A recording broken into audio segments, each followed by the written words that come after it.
অসমৰ বিভিন্ন ঠাইত সিঁচৰতি হৈ থকা ঐতিহ্য বহনকাৰী সম্পদসমূহৰ সৈতে পৰিচয় হোৱা মানসেৰে এইবাৰ আমাৰ যাত্ৰা শিৱসাগৰলৈ। এইবাৰ আমাৰ লক্ষ্যস্থান আহোমসকলৰ শৌৰ্যবীৰ্যৰ প্ৰতিভূ তলাতল ঘৰ। ইউনিভাৰ্চেল নিউজৰ বিশেষ অনুষ্ঠান অৰঙে দৰঙে আজি ইউনিভাৰ্চেল নিউজৰ সমূহ দৰ্শকসকলৰ মাজলৈ লৈ আহিছোঁ শিৱসাগৰ জিলাৰ তলাতল ঘৰ। আজি ঐতিহ্যমণ্ডিত তলাতল ঘৰৰ লগত সমূহ ইউনিভাৰ্চেল নিউজৰ দৰ্শকসকলে পোনপটীয়াকৈ চিনাকি হয়।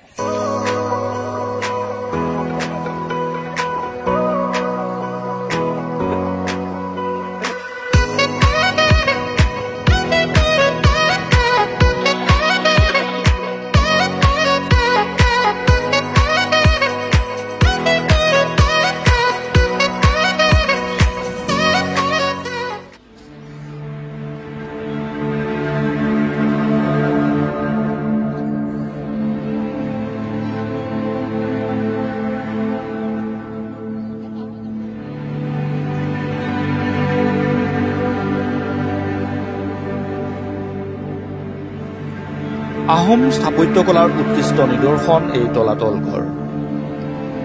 আহোম স্বৰ্গদেউ ৰাজেশ্বৰ সিংহই 1751 পৰা 69 খ্ৰীষ্টাব্দত সজোৱা তলাতল ঘৰৰ মোগল শিল্পকলাৰ সৈতে আছে সাদৃশ্য।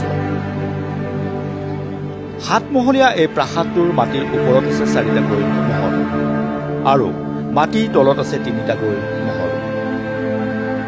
তলৰ মহলটো আস্তাবল, ভঁৰাল আৰু লগোৱাৰ কোঠা হিচাপে ব্যৱহাৰ হৈছিল। ৰাজকীয় কোঠালিবোৰ ওপৰৰ কোঠাত আছিল।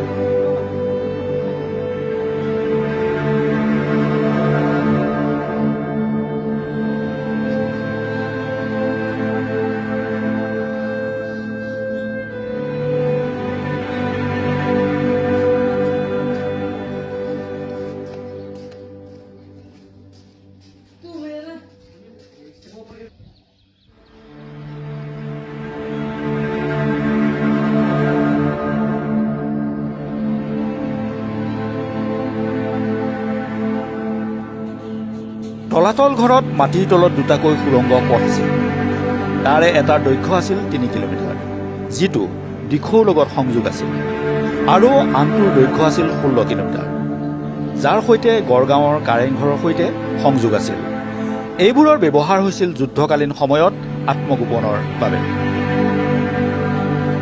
তলাতল ঘৰৰ বাহিৰৰ চাৰিওফালে ইটাৰ দেৱাল আৰু পানীৰে আৱৰি থকা মাটিৰ গড় আছিল। বৰ্তমান দৰ্শনাৰ্থীয়ে ইয়াৰ 3য় আৰু 4ৰ্থ মহলাৰ বাকী ৰোৱা অংশহে চাব পাৰে। মাটিৰ তলৰ মহলাকেইটা বৰ্তমান বন্ধ কৰি দিয়া হৈছে। প্ৰাসাদটোৰ ওচৰতে অস্ত্ৰ শস্ত্ৰ জমা ৰখা এটা খাৰঘৰ আছে।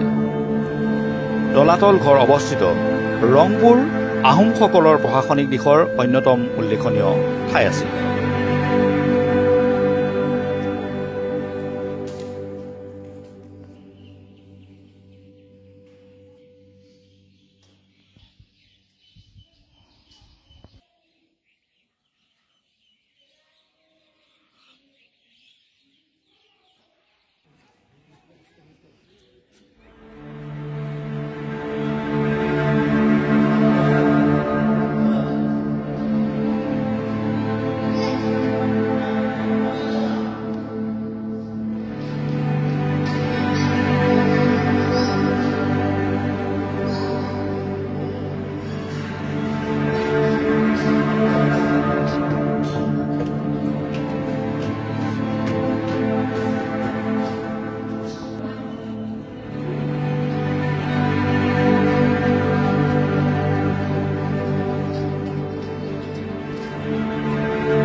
ইউনিভাৰ্চেল নিউজৰ বিশেষ অনুষ্ঠান অৰঙে দৰঙে অনুষ্ঠানৰ জৰিয়তে মই কৌশিক দে আপোনালোকৰ মাজলৈ আহি থাকিম আৰু ইমান সময় আপোনালোকে ইউনিভাৰ্চেল নিউজ চাই থকাৰ বাবে মই কৌশিক দে আপোনালোকক ধন্যবাদ জ্ঞাপন কৰিছোঁ।